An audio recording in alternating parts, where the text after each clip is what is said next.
Look, I'm just gonna say it.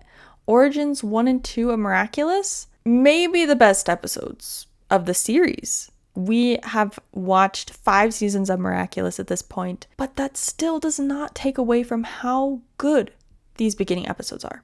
The introduction to the show comes midway of the first season. I still have that complaint. I'm like, bro.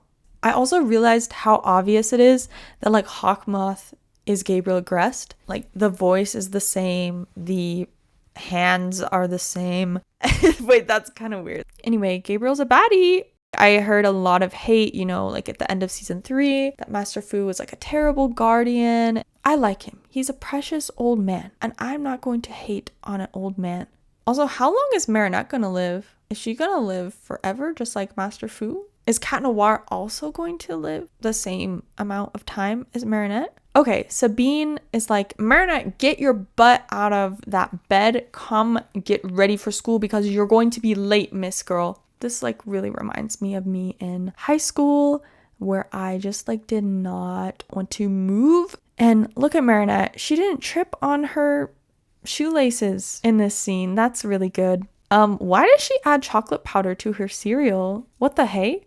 Anyway, this is like way too in-depth of my thoughts on this beginning scene. It's just to show that she's a clumsy girl, okay? We get it. We get it. You're like stereotypical teenager. I just kind of love that she is like a baker's girl, getting all the macaron. She doesn't even know how to cross the street. This is kind of amazing. They made her Ladybug. And she sacrificed her life at the crosswalk. What in the world? Where are we living? What is going on in Paris? This driver, he doesn't give a dang. I think this scene is quite unrealistic. Even if the driver wasn't paying attention, we would have seen him like slam on the brakes, not just press the gas. Keep pressing. I think Nino really had a glow up. Like, look at his skin now. Personality wise, yeah, this old Nino feels really out of character. He became friends with Adrien. That was the turning point in his life. I miss Chloe Bourgeois. She has done some controversial things, but season 1, she was kind of like the personality that this show needs. Season 1 has the most sass, snarky comments from the characters. It's just really entertaining and funny. And now in season 5, they like toned down the humor. They just kind of made the characters kind of boring. I'm sorry, but Chloe was needed. Marinette sits with Alia. How does she only have one macaroon left? And Alia, the stroke of good luck in Marinette's life, such a good character. Whoa, this is weird seeing Miss Bustier before the pregnancy. She held on to that baby for so long. I was like, ma'am, when is the due date? Also, Adrien does not get enough attention for how famous he is. I feel like there's just random episodes where he will pop out and the crowds will come chasing after him. But it only happens every once in a while. It's like only when they need it for the storyline. Usually he just like walks and nobody cares. And look, do you think he uses hairspray every morning? Because it just bounces. The hair bounces right back into place. No frizz, no flyaways. Oh no. Don't get me started on Kim. Starting from Origins to season 5, he has no character development. I think he actually got worse in season 5. The episode Derision, he is like talking about how amazing Chloe is in front of his literal girlfriend. And I was like, bro, you're actually done. Gabriel in season 1 is so weird because we don't know his purpose. We don't know why he's even here. And we actually see this side of him where he just seems completely evil. That contrasts so much with the later seasons where his goal is supposedly getting his wife back. I don't think they knew where they were taking it. I think they're just like, okay, we know that Hawkmoth is Gabriel. I don't like this scene with Adrien being sad, slumped over, doing his schoolwork. This is one of the first signs we get of Adrien being a senti-monster. Gabriel literally makes it so obvious. He's like, you're not leaving the house because you're not like everyone else. You're my son. Literal foreshadowing. Oh, Look at that pose. He's getting the cat reflexes down. Also, the people in the show don't react enough to the fact that like there is a stone giant in front of them. I don't think this is normal human behavior. Like obviously they're a little distressed, but everyone should leave Paris, please. I would have left the first time. Okay, Adrien and Marinette get their miraculouses at the same time, and Marinette's reaction, kind of realistic, okay? She's like freaking out that there's this talking flying bug. Sure, but Adrien's reaction was so hilarious. He doesn't care. He literally doesn't care that a flying cat came out of a box. I know he has been sheltered all his life. I know he wants freedom, but that does not mean that he should just have no fear at all. Where did the comedy go? Just the earlier seasons in general. I miss the characters actually having some spunk, some personality. Yeah, Adrien, the confidence is off the charts. He's like, yeah, I'm Cat Noir. What are you gonna do about it? I miss Cat Noir transformations. The beginning of Ladynoir, the best ship in the fandom. Okay, everyone has their own opinion, but I stand by mine. I feel like a lot more people liked Ladynoir after watching the movie, and period. Ladynoir shippers unite.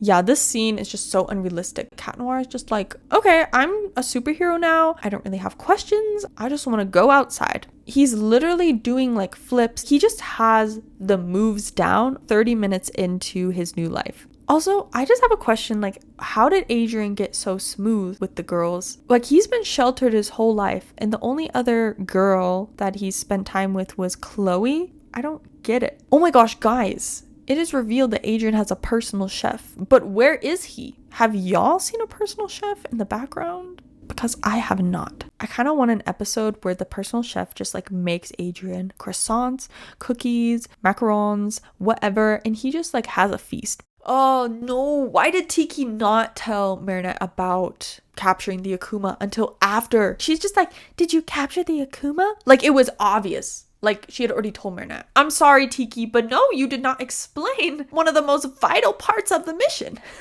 Let's go on to Origins Part 2. It's so wholesome that Adrien finally got his freedom. Again, his personality is so fun in season 1. Like, I'm gonna smell like cheese now. This is the Adrien I was used to in the beginning of the show, and then as time went on, Adrien became this like little sunshine, sunflower boy with no personality. Ivan tried to write a song. Why did Marinette not stop him? Please. You could have done anything else but a song, and the genre was not it, buddy.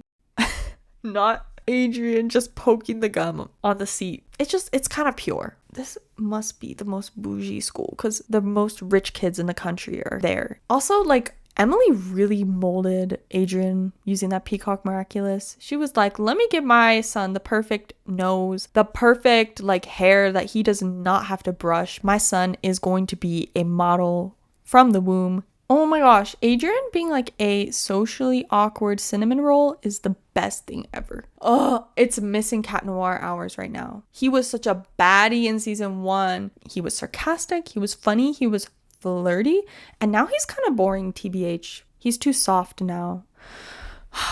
Okay, Ivan gets akumatized. He's like really creepy. He's like, we're gonna be brought together by a pretty black butterfly. I'm like, bro, who wrote that line? Please take it out. This scene was so dramatic. It was kind of cool. But then we see Marinette transform right in front of Alia, just talking out loud. And it's like, Tiki. I'm sorry, but Alia is right there. Like, if you look at the clip, you can just see that she was so close to Alia. Alia probably didn't even have to turn her head, but just her eyes and be like, oh, wait, why is Marinette like turning into a red bug? Wait, no, because the flirty banter was strong even from the second episode. Maybe that's just like soulmate material, but I think it's just kind of unrealistic. Ladybug's transition after Cat Noir helped her find confidence was really, really quite the twist. She's like, Hawkmoth, you're gonna hand us your miraculous. Then she like slices all the butterflies' bodies in half. When did she become total boss girl? In like less than 24 hours.